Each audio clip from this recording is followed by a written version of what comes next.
burnt our house, the house next to our house. They burnt the house. We were in the house, me and my mom with my two kid sisters. He is flogging who is supposed to be his wife, his life partner.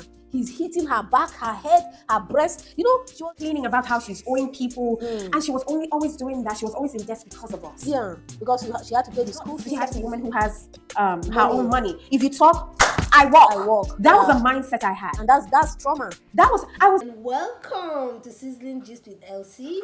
Have you subscribed? I'm waiting. It's so informative. Also, click on the notification bell so that you can get every update that drops. Please don't waste any more time. Click on the like button, comment. Okay, let's do this. So going back, I will take us back to my father and how I grew up disliking him. Because when he left us in a very precarious situation. Then during the 1999 crisis in Delta State, where the Shekiri, for those of us who are Nigerian, the Shekiri and the Urobos, they were fighting. They had these communal clashes where they were burning houses. So he had left us years ago to my hometown, Akwa Ibom, and wasn't sending upkeeps. So I saw my mother always waking up in the morning to press pure water, to make pure water, package it. Sometimes I would also join before going to school. Go to school, give it to sellers out there. So I saw her do jobs. She was a nurse. She was also doing this pure water business. I saw her not putting on clothes. I saw her always complaining about how she's owing people. And she was always doing that. She was always in debt because of us. Yeah. Because she had to pay the school fees. She had to pay the school fees. And this thing affected me, made me much more resolved on, men are douchebags. I will never get married, right? I will never, even if I get married, I will have to get married when I have my money, right? So that I have something to fall back on. You cannot disrespect a woman who has her own money. If you talk, I walk. That was the mindset I had. And that's trauma. I was going through trauma. I'm still dealing with my traumas, right? I'm still dealing with it. And I deal with them most of the time in a place of prayer. Because it's hard. As an empath, it is really hard. So guess what? They burnt our house, the house next to our house. They burnt the house. We were in the house, me and my mom with my two kid sisters. And I saw they were shooting.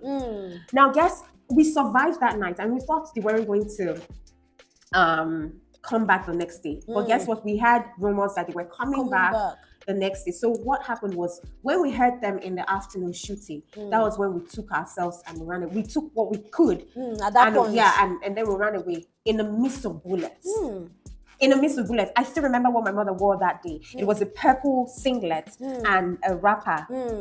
She didn't even put on a bra. Just that. And we were running helter-skelter down. Wow. People who lived in that time would remember during the 1999 crisis. That entered. We would see dead bodies on the ground. And where was the man of the house? He was in Akwa Ibom State. So when we eventually stayed with his friend, who they were both working in Shell. Okay. We stayed in his house. The guy was sexually harassing me, would spank my butt at some point. I called my dad and I told him, I said, this is what your friend is doing. And this is what we've gone through. They've burnt our house in Warri. And guess what he said? He said, you guys allowed them to burn my hard-earned property. That's a narcissist there. He did not. He wasn't concerned about the fact that his children were endangered. Wow, that's an answer from a narcissist. Exactly. It's shocking. Like, you should have gone with your bare hands to fight the guys with the gun to preserve his hard-earned property. Someone who left us when I was in was he SS1 or something like that? That is sad. So that stuck in my head, and that made me also, when you start building blocks out of your experiences as an empath, it gets deeper and deeper and thicker and thicker. So much so that it takes the grace of God to break that wall. Exactly. And make you who you are. I love deeply, but I do not love easily because of where I am coming from. And guess what? When this man is sick, I am the one who calls and I am crying. Yeah, because you can't help it. I am crying. And this is me telling him, I need you alive. I love you. I need you alive. I forget the things that he has done in it. Not like I've forgotten, but at that moment, it does not matter anymore. And the next minute, for a narcissist, he absorbs that love and goes back and acts weird towards his supplier, which is my mom. And he can even use that information against and manipulate me to get something more from me. So as an empath, you need to also understand other people's, how do they call it, other people's traits, so that you know who you're dealing with as a person. Exactly. If you're dealing with a narcissist, you know that you shouldn't give too much. You shouldn't feed a narcissist, because if you feed, they take from you, you drain. Like, sorry to interrupt, but my dad, I will never forget what my dad did. He was flogging my brother with belt. And then my mom, stepped in. Oh, please, it's okay. He flogged the living daylight out of my mother with his belt. I saw that. I was scared.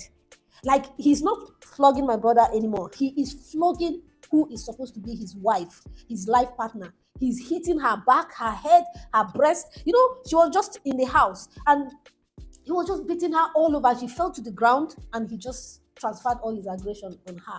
I'm still, up till now, I'm still trying to wrap my head around that scene. It never leaves me. It never. I also saw that too, abuse. They came back from a party, shell party. I don't know what argument they had, but it had to do with, disrespect again.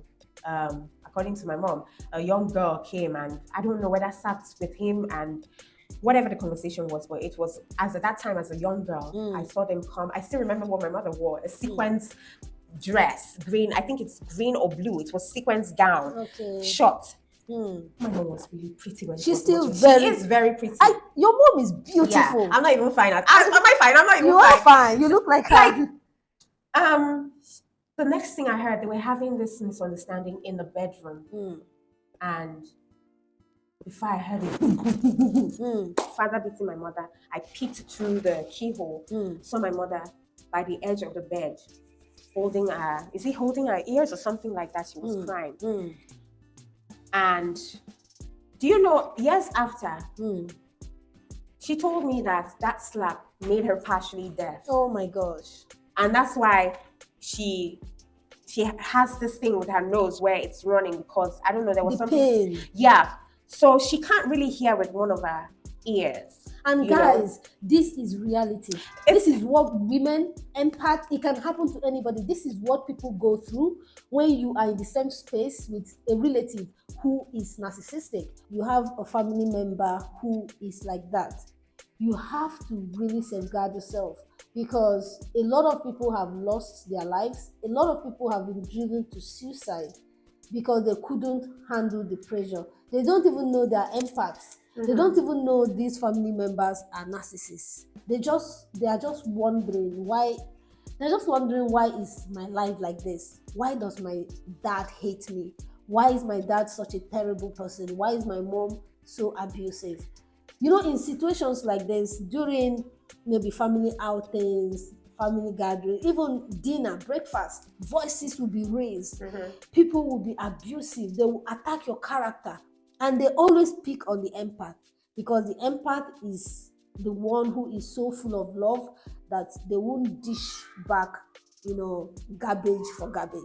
So the narcissists, they look and they find where the supply is coming from, and they attack it, they dismantle it, like a leech. They degrade it, they devalue it, and then they crush it.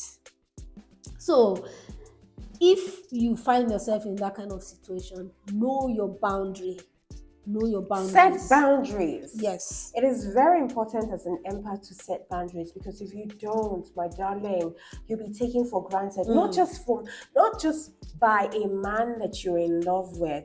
It's by people. People are naturally selfish. Yeah. People they want to take and take from you, not caring if you're depleted or not. So you have to take care of yourself first. Put yourself first as an empath. And the truth is that they will always solve themselves. They will solve their problems themselves. If you were to drop dead today, they will still be alive. Yeah. Okay, guys, there you have it. I mean, how cool is this, right? There's another episode, the final episode on this topic. You don't want to miss it, okay? So if you've not subscribed, go ahead and do that right away.